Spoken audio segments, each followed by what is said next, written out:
Yung po ba mga senador bilang impeachment judges, impeachment court judges, do they really have the option not to proceed with the actual trial?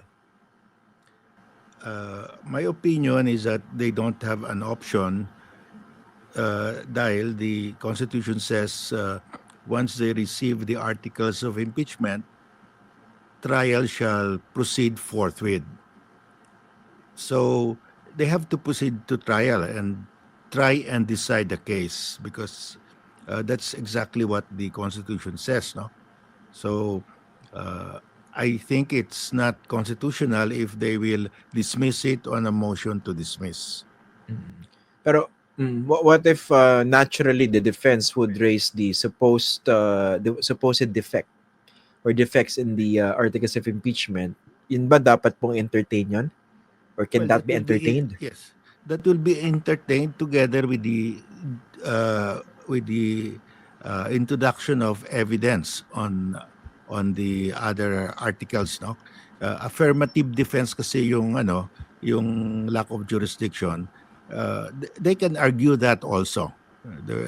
That can be heard also. Pero there has to be a trial. That means that the prosecution has to present evidence against the impeached official. Pero can the senators as judges decide on the issue of jurisdiction before an actual trial? My thinking is that they cannot because klaro yung Constitution, there has to be a trial first. But the defense of lack of jurisdiction can be included by the impeached official. No, they can argue that or present evidence to show that there is no jurisdiction. Ang basis nila that the 1-year bar rule has been violated. But yung reply ng prosecution, they counted the number of days because the Constitution says session days. If you count the session days in December from the time the first impeachment complaint was filed, the 10th day, on the 10th session day, the fourth impeachment complaint was filed together with the more than 1/3 signatures. So the moment that happened, that supersedes the earlier article, the earlier impeachment complaints that were filed. So yung 10 session days, hindi na ubos because on the 10th day, sinabit nila yung fourth impeachment complaint signed by over 1/3. So there is no violation. Pag sinabit nila yung fourth impeachment complaint on the 11th session day, may violation. Okay. So maliwanag po yon. Yes. So maski meron na na-file na previous impeachment cases ng Office ng Secretary General, it didn't mean na they should be counted Yes, in the 1-year bar rule. Yes, because hindi calendar days session days Okay.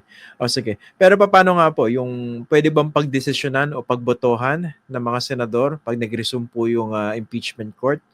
Kunwari, may nag-move formally or move to dismiss the articles of impeachment. Can that be subjected to a vote? Well, my position is they cannot do that. But if they do that and the majority will vote to dismiss, the prosecution can bring it to the Supreme Court on the issue that there has to be a trial because that is what the Constitution says. And a motion to dismiss is not a trial. So I think, in my opinion, the court will rule that there has to be a trial. But what I'm saying is the actual fact is, as shown by the reply of the House, there was no breach of the 10-day period because it's based on session day. 10 session days. So, wala ring ground sila. Kasi sabihin nila, the plenary did not forward it refer it to the Committee on Justice within the 10 session days provided in the Constitution. It was Oo nga. if there is a pending impeachment complaint filed by an individual, even if endorsed by a congressman, that will be superseded if there is a resolution approved by at least a third of the members of the House that will prevail over the impeachment complaints of prior impeachment complaints, and that is exactly what happened. Nga po, pero ang inisip ko kasi, pag umabot pa sa Supreme Court yan, kunwari, no, pagbotohan po ng mga senador to dismiss the impeachment case at nagpunta sa Supreme Court yung prosecution, baka magkaroon pa ng constitutional crisis, di ba? Mapepuwersa ba yung mga senador na magsagawa ng trial at sundin yung utos sa Supreme Court? Hindi po ba? Mas gugulo. Well, I think if the majority will dismiss it on the ground that there was a breach of the 1-year bar rule, the prosecution will just go up to the Supreme Court. And I think everybody will wait for the decision of the Supreme Court. The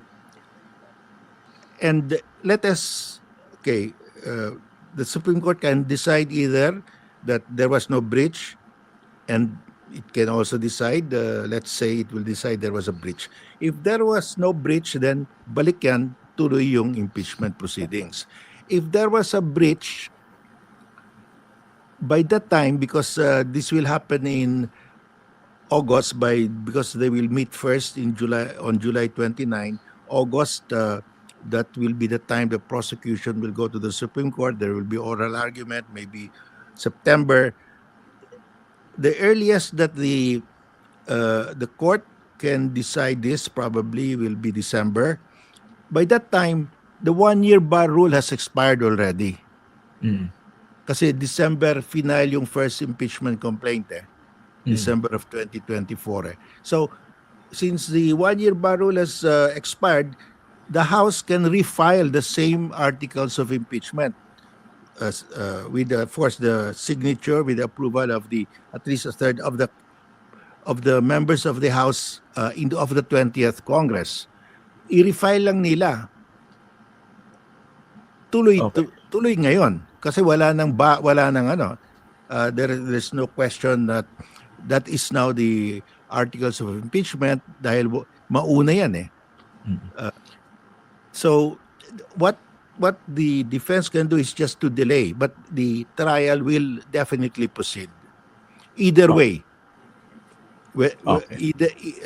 If the Senate will vote down the motion to dismiss, the trial will proceed. If the Senate will grant the motion to dismiss, aakyat sa Supreme Court, there will be a delay until December, pero i-refile lang yung articles of impeachment.